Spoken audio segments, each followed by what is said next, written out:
Hi, boys and girls. So today is Thursday, April 16th, 2020. So since it's nearing the end of our week together, we're going to just have a short little lesson today, but I want to start with some math work. We haven't really had a lot of time to do a lot of math work. I know lots of you are doing your practice pages at home, and I'm so proud of you for that. But one of the most important things, and we did it every single day that we were together at school, was to practice your counting from 1 to 100 every single day out loud. So we always practiced it 3 different ways. We practice counting by ones, by fives, and by tens. So that's what we're going to do to start our lesson today, and then I will end with a weather story. So for the moms and dads that are watching too, when we count, sometimes we count and we use movement.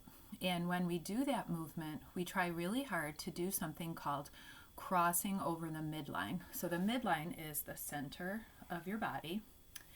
And when we cross over the midline, we try to cross over from one side of your body to the other side of your body. And that's really important for brain development. So we always say in our class that we like to make this side of your brain talk to this side of your brain, and this side of your brain talk to this side of your brain. So it's making those connections between the left and right hemispheres of your brain, which is really important to overall development. So I think we'll start off what we call the easy way, counting by tens. So when you do your counting, you can add movement or you can just sit in place. So for counting by tens, I think I will just sit in place, and I'll show you how we can count by tens sitting in place. And again, you can modify this and add movement if you would like. So we're going to count in a group of 10, and we're going to use our 10 fingers as that group of 10. So you can count along with me for practice. 10, 20, 30, 40, 50, 60, 70, 80, 90, 100. And remember that counting by tens is counting groups of 10 things. Sometimes we call it skip counting. So you're skipping numbers and only counting the numbers in the tens. And boys and girls, if you think about the videos that we have in our playlist, you'll remember that all of our numbers counting by tens will all end with the number 0 because they are groups of tens. Another way to count by tens would be to add some movement. So I will show you a way to do that, adding some movement. So I'm just going to move back a little. So when you're adding movement, you can either choose to do some crossover movements, or you can just do movement moving from the top of your body to the bottom and then back up. So that's what I'm going to do today. So we can count 10, 20, 30, 40, 50, 60, 70, 80, 90, 100. So that's another way to count by tens, adding a little bit of movement. So now I will do a little bit of crossing over the midline. So we'll do that with our counting by fives. So boys and girls, remember when we count by fives, we're counting 5 objects. Instead of counting them in ones, we're going to count them in a group of 5. Maybe we have 5 cubes or 5 beads or 5 little blocks. But today we're going to use our 5 fingers, and we are going to cross over. And when we cross over today, we're simply going to touch our shoulders each time. Okay, so make sure you're crossing over to the other shoulder when you count and touch with your group of 5. 5, 10, 15, 20, 25, 30, 35, 40, 45, 50, 55, 60, 65, 70, 75, 80, 85, 90, 95, 100. So when you're doing that counting, remember all of those numbers will either end with the number 5 or the number 0. So practice your oral counting every single day at home, either by adding some movement, or also you can do it counting with our counting videos that are in our math counting fluency playlist on our YouTube channel. So I'm going to end our counting today with counting by ones. We call this the long way because it takes a long time, but it's super, super important to be able to fluently count by ones to help build that number sense. So I'm going to move this back, and I am going to practice counting by ones using crossing over methods. Now I'm going to mix up a lot of different crossovers in this. You don't have to do all of these mixed into one session of counting. You can just choose one or two. Sometimes it does get a little bit tricky. But what I'm going to do is do a different type of crossover for each group of 10 numbers when we count. So whenever we get to a tens number, I'll switch my exercise to something else. All right. So I'm going to stand. Make sure, I think you can see me. All right, so we'll start simple.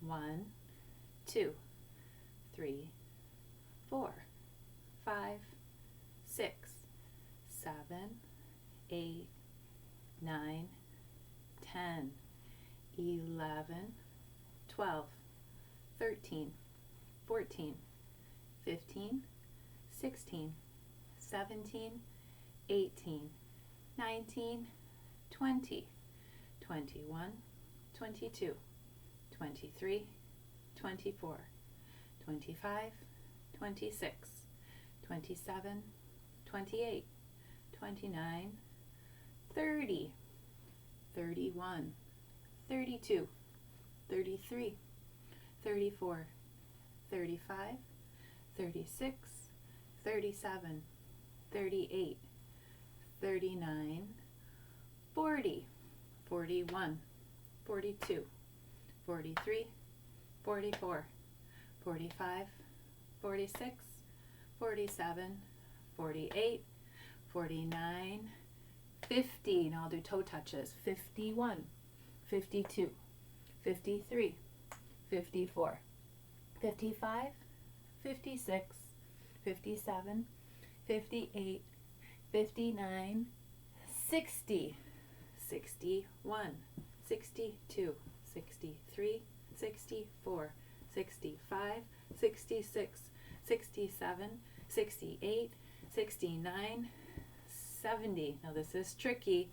71, 72, 73, 74, 75, 76, 77, 78, 79, 80, 81, 82, 83, 84, 85, 86, 87, 88, 89, 90, last group, 91, 92, 93, 94, 95, 96, 97, 98, 99, 100. So that is an example of using lots of different crossover exercises in groups of 10 to practice making this side of my brain talk to this side of my brain and practice my oral counting from 1 to 100 by ones. Now, sometimes people wonder, why do we count orally? Why can't I just look at the numbers because it helps me to look at the numbers? You can look at the numbers, but sometimes that actually makes it harder for boys and girls because instead of just thinking about what number comes next, you're looking at the number and your eyes are trying to read the number, and it makes it a little bit trickier. So we do look at the numbers when we're on the at school on the smartboard or on the videos, but really it's a different skill of just counting without having any numbers in front of you. So something important to make sure that you're practicing every day at home just to help build that number sense. All right, so now that we practiced our counting, the next thing I would like to do for you is read you a story. So this week at school we have been learning about different kinds of weather, and today in my house my grass is covered with snow. I'm not sure about your house in Oakfield, but my grass is covered with snow. It snowed quite a bit yesterday and last night, so the snow is still sticking and it's covering up the grass. But I had already had this book picked out because it's a great story about the weather that we usually get in this month of April, which is usually rain. And this book is called Rain, Drop, Splash. So So notice there's a character in there, and that gives you a little clue about what the story might be about. This story was written by Alvin Trissalt, and the illustrations were Leonard Weisgard. Rain, drop, splash. It's a picture of a rainy, rainy day. Rain, drop, splash. And there's a bird that has been around throughout the winter time coming back looking for some wetness. Those are called cardinals. They stay all winter long, and now they're looking for some food. Drip, drop, splash. Drip, drop, splash. Drip, drop, splash.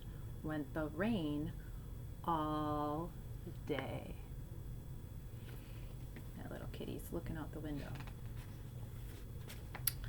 Dripped from the shiny leaves, dropped from the rabbit's nose, splashed from the brown bear's tail, fell from a daisy's face and trickled down the tree trunks and splunked on a green frog's back. So all those different animals and plants are all getting rained on. This one character kind of likes it. There were so many raindrops that made a puddle. They made a puddle. The puddle grew larger and larger and larger until it became a pond. Water lilies floated on it. Little fish swam in it, and tiny snails sat beside it. Do you see the water lilies?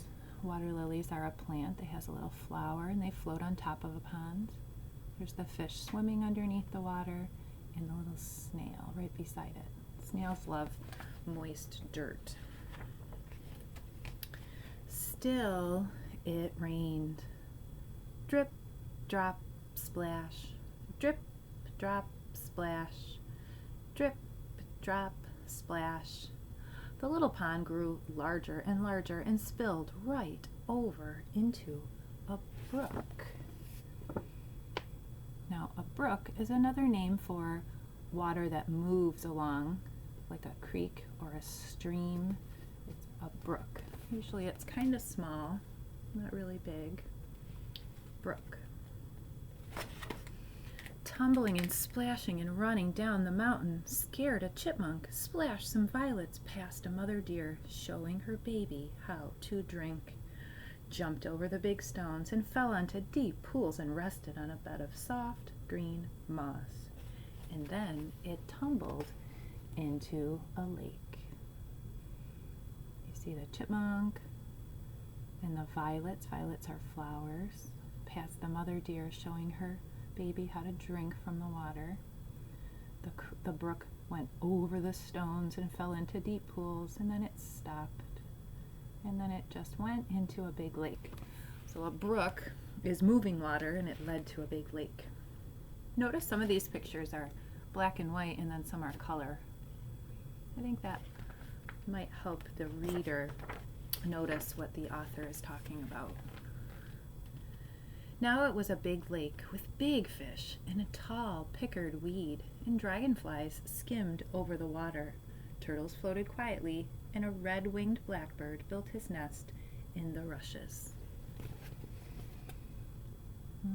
Big, big lake. So first we had a pond, we had a drop, and then we had a pond, and then we had a brook, and now we have a lake, all from those raindrops. There's some dragonflies and fish, turtles, and a blackbird, red-winged blackbird. Still, it rained. Drip, drop, splash. Drip, drop, splash. Drip, drop, splash. The lake grew larger and larger, and it flooded a farmer's meadow, and the cows stood in the mud. Uh-oh. So now the lake grew so big it went over the top of the bank of the lake where the land meets the water, and it began to flood. And it got to the farmer's land and into his barn. It covered a road, and the cars couldn't pass, and the children had to go to school in a boat. How silly would that be? Then it overflowed into a river with houses and towns along the shore. It ran under the bridges and over waterfalls. Men fished from the rocks, and the two teams had a boat race. So instead of there being roads in the town, now the roads are all flooded with water, so people are taking boats, having races and fishing in the what was the roads. Went past factories and warehouses, and the river came to great cities with big docks. There were ships and barges and scows and tankers and a boat full of people going away on a holiday. All this is happening from those little raindrops, growing bigger and bigger. Little boys jumped in the water. Subway trains and cars ran under it. Ferry boats puffed back and forth on top of it, and seagulls flew over it, looking for fish to eat. Now think about this, boys and girls. Is this real or pretend? We have a fiction story. So this is not real, just pretend, fun. Then it passed a fort and a lighthouse and a bell buoy, and the river floated out into the sea. Remember, the sea is another word for the ocean, and the ocean is a huge body of water. Tall waves rolled up to meet, and there was an ocean liner with lots of little tugboats guiding it. The sun came out, and at last the rain stopped.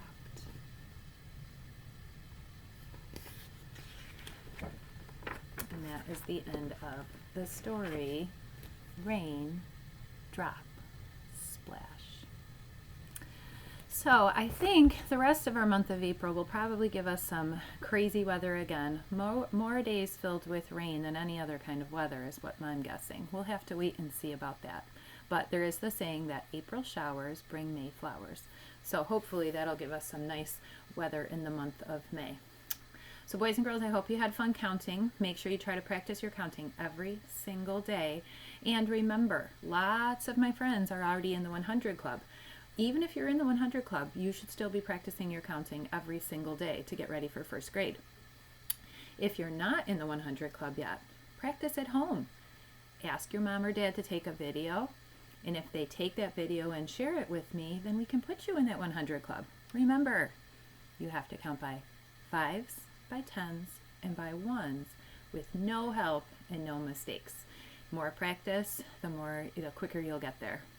So, or you can also have a meeting with me, maybe during our Zoom meeting or a private meeting, and you can count for me and I could listen to you. So either way, you can have parents send me a video, or you can have them send me a message, and we'll set up a meeting just with me and you, and I can listen to you count. All right? So until I see you again, have a great day. Bye-bye.